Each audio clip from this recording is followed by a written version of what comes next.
और क्या ये टीवी मीडिया आज, जब आशाराम बापू थे, राम रहीम थे, निर्मल बाबा थे, उनको महिमा मंडित कर रही थी, तो आज उनकी जवाबदेही लेगी?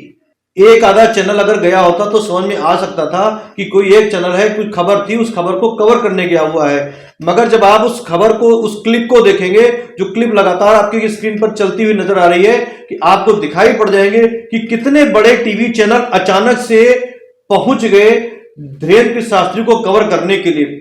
तो इसकी कोई ना कोई तो वजह रही होगी, कोई ना कोई तो इसको मैनेज कर ही रहा होगा दिल्ली में बैठ करके कि भैया उस खबर को छोड़ दो, इस खबर को पकड़ लो, ये खबर ज्यादा जरूरी है दिखाना दर्शकों को।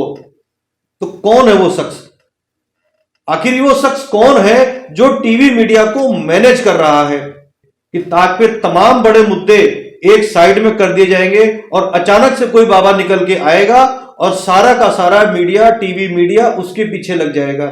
यानी कि आपका जो बेरोजगारी का मुद्दा है, आपका महंगाई का मुद्दा है, उसको दरकिनार कर दिया जाएगा और कोई एक ऐसा बाबा, कोई नया धीरेन्द्र शास्त्री निकल के आएगा अगले कुछ महीनों में और मीडिया को फिर उसके पीछे लगा दिया जाएगा। क्या ये 2024 की तैयारी क्या कुछ इस तरीके से भारतीय जनता पार्टी कर रही है?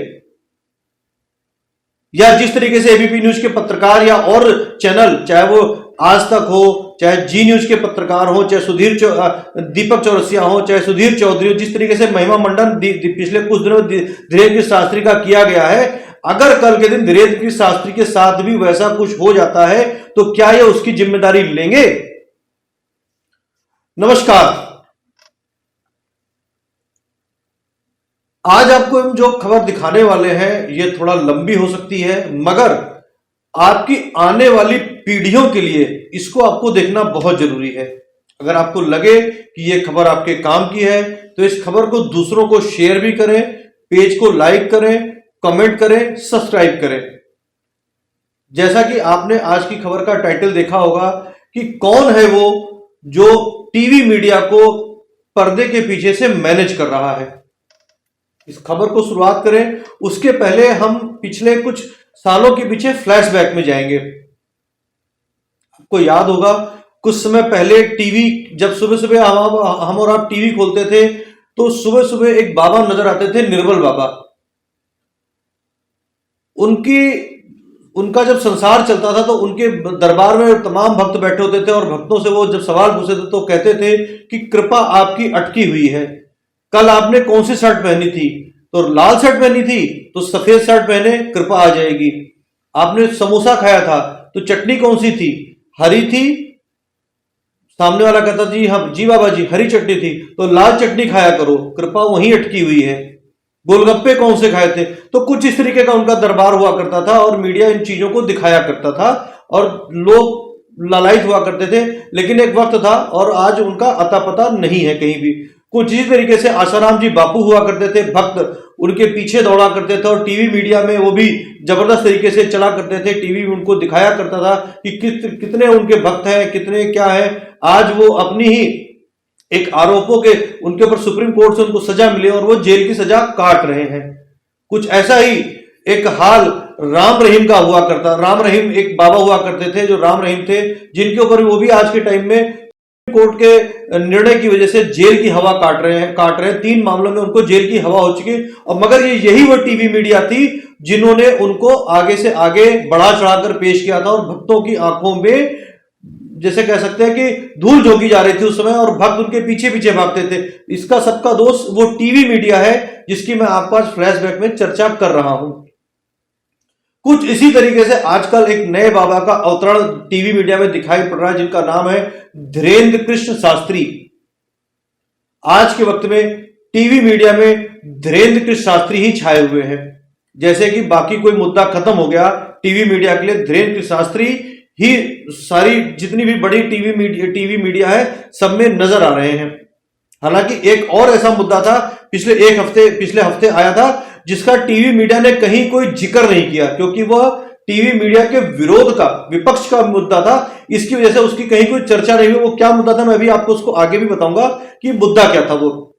मगर पहले भी इन बाबाओं की चर्चा कर लेते हैं कि आज के वक्त में धीरेन्द्र कृष्ण शास्त्री का रसूख ऐसा टीवी मीडिया दिखा रहा है कि धीरेन्द्र कृष्ण शास्त्री ना होकर के महामानव है।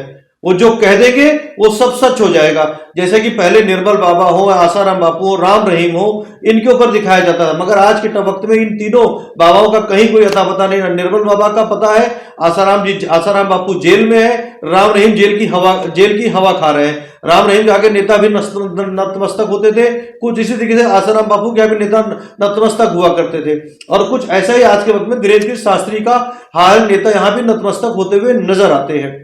कोई भी दरबार वाला नहीं उतरा होगा।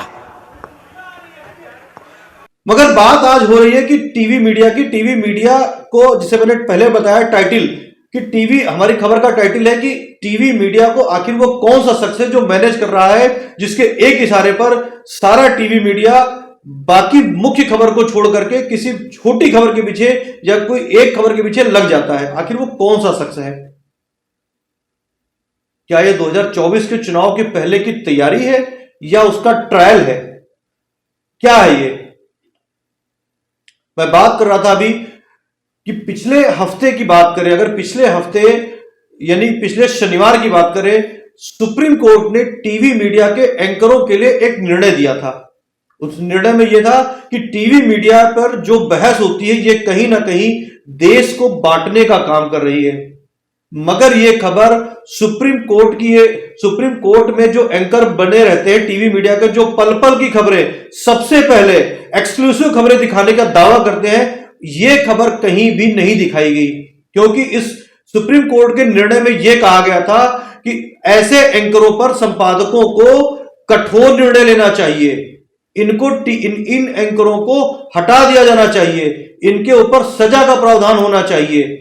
मगर यह खबर आपको कहीं नहीं दिखाई गई, क्योंकि यह खबर टीवी मीडिया के उन एंकरों की पोल खोलती थी जो वो आपको आजकल करते हुए नजर आते हैं। डिबेट के अंदर हिंदू मुसलमान, यही डिबेट होती है और कोई डिबेट आपको होती हुई नजर नहीं आती। ज्यादातर टीवी चैनलों पर यही नजर आता है। मगर अगर आज की बात करें तो जिस तरीके का एक और फ्लैशबैक में आपको लेके चलता हूं, जिस एबीपी न्यूज की चर्चा, आज के एबीपी न्यूज के पत्रकार की चर्चा ज्ञानेंद्र तिवारी की पिछले 2 दिनों से चल रही है। सोशल मीडिया पर उनका विरोध हो रहा है, टीवी मीडिया उनको अच्छा बताने की कोशिश कर रहा है, मगर सोशल मीडिया या डिजिटल मीडिया पे तमाम लोग लगातार उनकी कटाक्ष कर रहे हैं। उसी एबीपी न्यूज के एक पत्रकार का मैं पिछले 9 साल पुराना एक इंटरव्यू दिखाता हूं, जब उन्होंने आसाराम बापू का इंटरव्यू किया था। तब का मीडिया या तब का पत्रकार, वही एबीपी न्यूज का पत्रकार जो आज, जिस एबीपी न्यूज का पत्रकार आज चरणों में लौट रहा है बाबा के, उसी एबीपी न्यूज के एक पत्रकार हुआ करते थे अभिसार शर्मा। 9 साल पहले पुराना, लगभग ये 8 या 9 साल पुराना ये इंटरव्यू आज आपके सामने हम इसलिए लेकर के आए हैं ताकि आपकी आंख खुले कि पत्रकारिता कहां जा रही है, पत्रकारिता को कहां लेकर के जाया जा रहा है। एक बार वो इंटरव्यू देखें जब आसाराम बापू का अभिसार शर्मा, जो उस समय एबीपी न्यूज के पत्रकार थे, इंटरव्यू लिया था और आसाराम बापू से कितने तीखे सवाल उन्होंने पूछे थे। देखिए ये इंटरव्यू। कि निर्दोष साबित करने का जिम्मा आपका है, हो जाएगा। हाँ, मगर आप कैसे साबित करेंगे? क्योंकि आपकी तरफ से लगातार विरोधाभासी बयान आ रहे हैं, 3-3 कोई किस्म के विरोधाभासी बयान नहीं। आप तोड़ मड़ोड़ के अभी पूछो और अभी करो, ये तो बोलने में भाई विरोधाभासी है, बाकी हृदय तो हमारा सच्चा है। आसाराम जी, तोड़ मड़ोड़ के हम कैसे पेश करें? हृदय तो हमारा वीडियो पर है, हाँ, वीडियो पर है आसाराम जी, कोई बात नहीं है, होने तो वीडियो पर है, पक्का उपाय नहीं है। अब ओम ओम ओम ओम ओम ओम ओम ओम ओम ओम ओम ओम ओम ओम करके हरि ओम ओम ओम प्रभु ओम ओम प्यारे ओम ओम मेरे ओम ओम आनंद ओम ओम माधुर्य ओम ओम,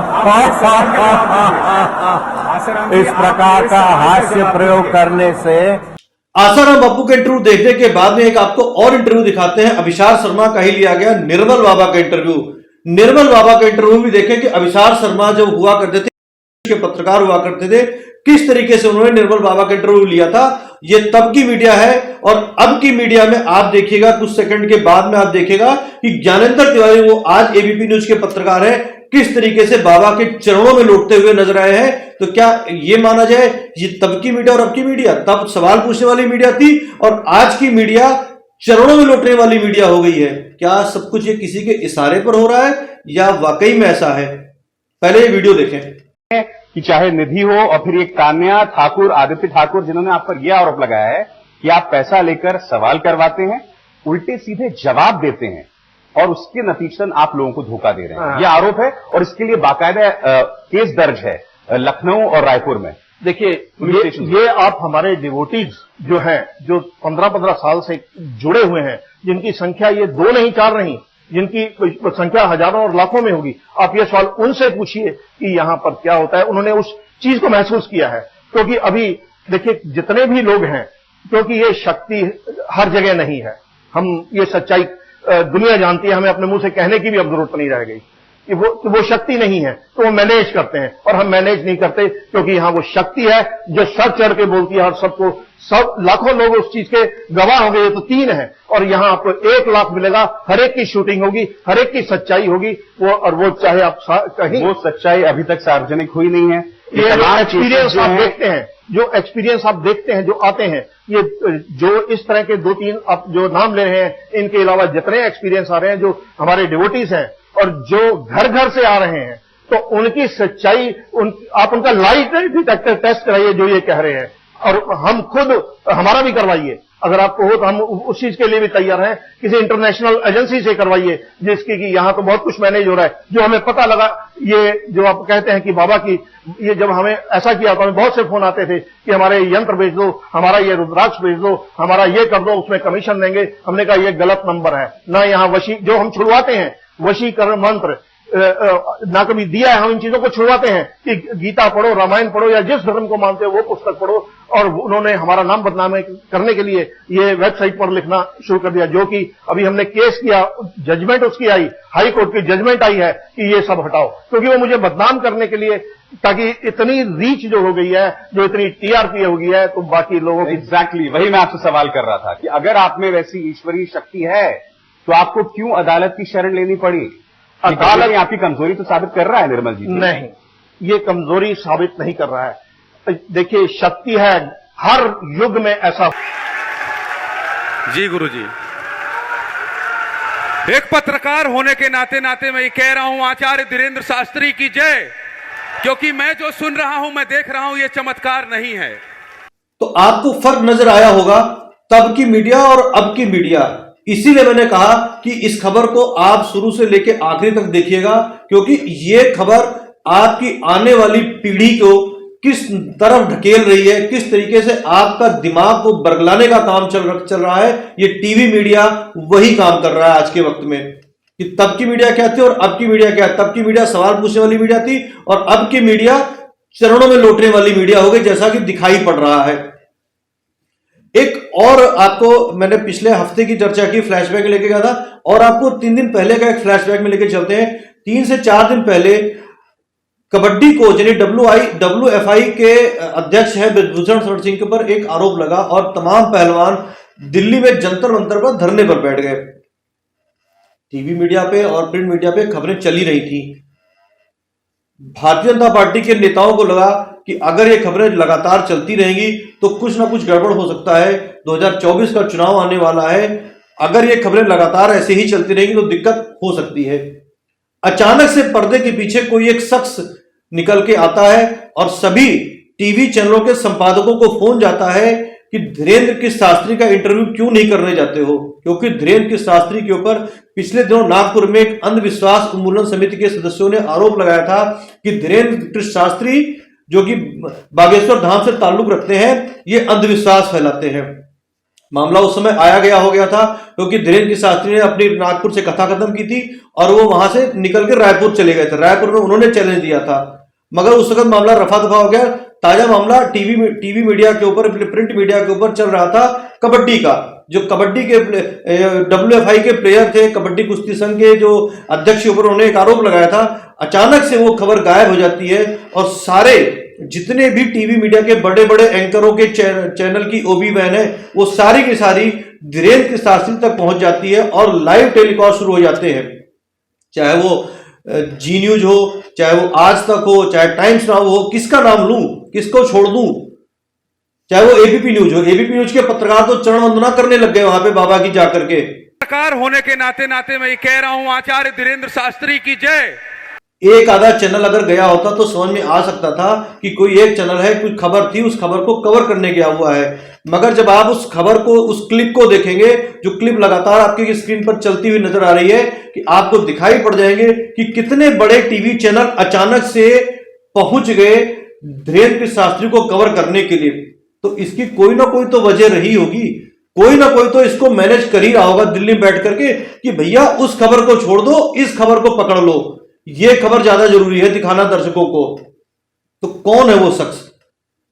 आखिर वो शख्स कौन है जो टीवी मीडिया को मैनेज कर रहा है?